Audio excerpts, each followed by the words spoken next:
Bismillahirrahmanirrahim. Assalamualaikum warahmatullahi wabarakatuh. Alhamdulillahirabbil alamin wassalatu wassalamu ala asyrafil anbiya'i wal mursalin sayyidina Muhammadin wa ala alihi wa sahbihi ajma'in. Rabbi shrah li sadri wa yassir li amri wahlul 'uqdatam min lisani yafqahu qawli. Alhamdulillah, bersama saya lagi dengan Muhammad Hamdan Al-Ghazali dalam Tauhid Metafisik. Pada kesempatan yang berbahagia ini kita akan membahas tentang video Suluk Linglung karya Sunan Kalijaga, berisi 8 tahapan bertapa sampai menuju ma'rifatullah. Tonton video ini sampai selesai supaya Anda mengerti, tidak gagal faham dan tidak menjadi fitnah karena kegagal fahaman Anda. Tasawuf dapat didefinisikan sebagai upaya rohani dalam mencari jalan untuk menjalani kehidupan di dunia agar bisa selaras, sesuai dan serasi dengan tujuan dan fungsi hidup yang sudah ditetapkan oleh Sang Maha Pencipta. Dari sekian banyak tokoh-tokoh tasawuf yang mendunia seperti Syekh Abdul Qadir Jailani, di Nusantara juga terdapat beberapa tokoh yang ikut berperan dalam penyebaran ajaran tasawuf. Salah satunya dari Wali Songo, yaitu Sunan Kalijaga. Selain menyebarkan ajaran agama Islam dengan kesenian, dia juga menyebarkan ajaran tasawuf melalui karya sastra. Karya sastra Sunan Kalijaga tidak dapat lepas dari wacana Islam khas para sufi. Wacana sufi di tangan Sunan Kalijaga yaitu memadukan ajaran Nabi Muhammad SAW dengan kebudayaan masyarakat. Salah satu ajaran sufi karya Sunan Kalijaga yang memuat nilai-nilai ajaran tasawuf yaitu Suluk Linglung. Suluk berarti mistis atau jalan menuju kesempurnaan batin. Dalam terminologi Al-Quran, suluk sama halnya dengan fasluki yang penjelasannya terdapat dalam Quran surah An-Nahl ayat 69. Fasluki subula rabbiki zululan, yang berarti tempuhlah jalan menuju Rabbmu yang telah dimudahkan bagimu. Dalam sastra Jawa, suluk berarti ajaran, falsafah untuk mencari hubungan dan persatuan manusia dengan Tuhan. Linglung dalam khazanah Jawa berarti bingung. Makna dari bingung adalah sesuatu yang tidak memiliki kepastian. Sebagaimana Sunan Kalijaga mengalami 2 ruang yang berbeda, yakni sebagai anak seorang bangsawan dan menjadi perampok.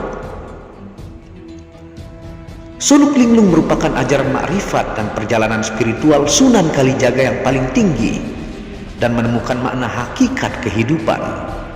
Ajaran makrifat Sunan Kalijaga ini berdasarkan kitab Duriyat yang kemudian digubah oleh Imam Anom menjadi Suluk Linglung. Dalam Suluk Linglung dijelaskan secara detail mengenai perjalanan Sunan Kalijaga dalam mencari iman yang hakiki. Ketika dia berandal, kemudian bertemu dengan Sunan Bonang, dan akhirnya berguru dengan guru sejati, yaitu Nabi Khidir. Selama fase menempuh dan bertemu dengan para gurunya, Sunan Kalijaga mengalami beberapa fase kehidupan yang dalam Suluk Linglung dibagi menjadi beberapa bagian, yaitu fase pertama adalah kebingungan atau linglung. Fase ini terjadi ketika Sunan Kalijaga berusaha memperoleh petunjuk mengenai apa sebenarnya hakikat hidup manusia. Sunan Kalijaga telah membulatkan tekad dan berusaha menahan segala nafsu diri agar dapat menuju penyerahan diri kepada Allah. Namun Sunan Kalijaga merasa usahanya tidak mendapatkan apa yang ia cari. Ia merasa usahanya nihil.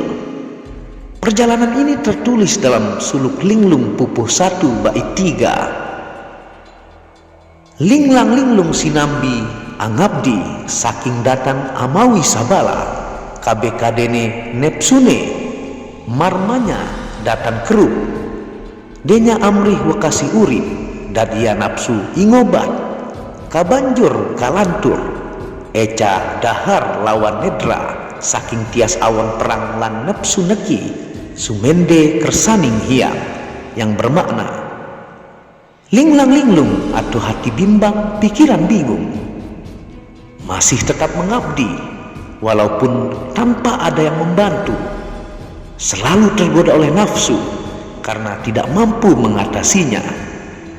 Berbagai usaha telah ditempuh agar akhir hidup nanti mampu mengatasi dan mengobati nafsu. Jangan sampai terlanjur terjadi puas makan dan tidur, sebab hati akan kalah perang dengan nafsu. Hanya Allah tempat berserah diri. Perjalanan Sunan Kalijaga mencari hakikat hidup selalu dipenuhi kegundahan, mengalami gejolak dalam hatinya, dan nafsu-nafsu yang sulit ia padamkan membuatnya semakin linglung. Dalam perjalanannya, Sunan Kalijaga bertemu dengan Sunan Bonang yang memberinya semangat. Sunan Kalijaga begitu bahagia karena mendapatkan guru Sunan Bonang yang dapat ia jadikan sandaran dalam segala kondisi kebingungannya. Pada pupu 1 bait 7 dalam suluk linglung dikatakan, linglang linglung tan olih, ane nagih ngejet tan popotang, kang tinagih meneng bae, pan nyata nora nyambung, kang anagih awirawiri, tan ana beda nira, syekh melaya iku, wit pahurita atapa, merinjeng Sunan Bonang kinen tenggah kang cis, tan kenya yen kesana, yang bermakna linglang linglung meminta upah tiada hasil, menagih tak henti-hentinya tanpa piutang, yang ditagih diam saja sebab kenyataannya tiada hutang, yang menagih datang lalu pergi. Semua itu tiada beda dengan Syekh Melaya sendiri. Saat ia mulai berguru dan bertapa kepada Kanjeng Sunan Bonang, diperintahkan menunggui tongkat dan dilarang meninggalkan tempat. Dalam konteks hari ini, ajaran suluk linglung dapat diimplementasikan dalam bertasawuf. Dalam bertasawuf, seseorang yang ingin menyempurnakan dirinya harus melalui beberapa tahapan dalam perjalanan spiritualnya. Tahapan paling dasar adalah syariat, yaitu tahap pelatihan badan agar tercapai kedisiplinan dan kesegaran jasmani. Dalam syariat, hubungan antar manusia dengan Tuhan, yaitu menjadi umat. Dalam kitab suluk linglung juga dijelaskan tentang pentingnya penekanan menjalankan syariat Islam seperti yang diajarkan oleh Rasulullah SAW, termasuk sholat 5 waktu, puasa Ramadan, membayar zakat, dan menjalankan ibadah haji. Setelah syariat Islam dijalankan secara sempurna dan istiqomah, Sunan Kalijaga kemudian mengajarkan pentingnya kesadaran diri dengan cara tirakat dan perenungan diri.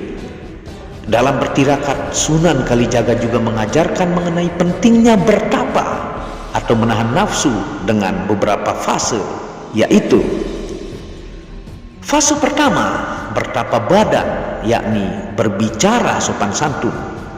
Cara mengimplementasikannya adalah dengan selalu mengerjakan kebaikan. Fase kedua, bertapa hati, yakni sabar. Cara mengimplementasikannya adalah bersih dari prasangka buruk.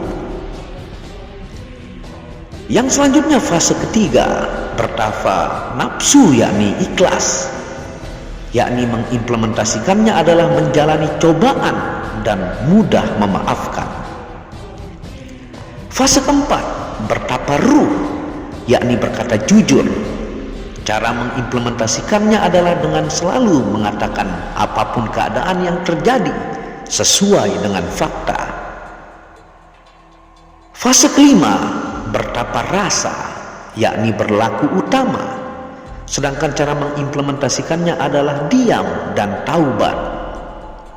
Fase keenam, bertapa nur, yakni berlaku suci. Untuk cara mengimplementasikannya adalah berhati ikhlas. Fase ketujuh, bertapa hayu, yakni senantiasa waspada. Cara mengimplementasikannya selalu ingat Allah Subhanahu wa Ta'ala. Fase ke-8 atau terakhir, bertapa mata, yakni mengurangi tidur. Sedangkan cara mengimplementasikannya tidak berharap dan tidak iri terhadap milik orang lain. Hal ini berkaitan dengan martabat 7, yakni tapa tentang 7 anggota badan, yaitu tapa 2 mata, tapa hidung, tapa lisan, tapa aurat, tapa tangan, dan tapa kaki.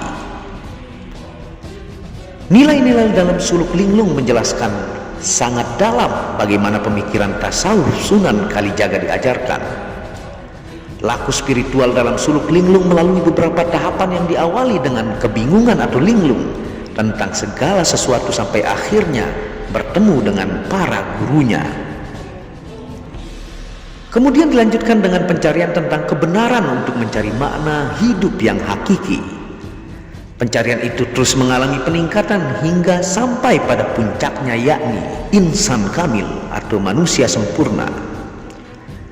Tahapan insan kamil dicirikan dengan seseorang yang berpengetahuan akan hakikat makna hidup, sehingga ia akan lebih bijaksana, tidak ekstrim dalam bersikap, dan selalu menjaga harmoni dunia, sehingga menjadikan khazanah intelektual Sunan Kalijaga menjadi karya Islam Nusantara sebagai landasan yang kuat tentang tradisi budaya dan Islam. Allahu a'lamu bishawab. Terima kasih sudah menonton video suluk linglung tentang 8 tahapan bertapa sampai menuju ma'rifatullah.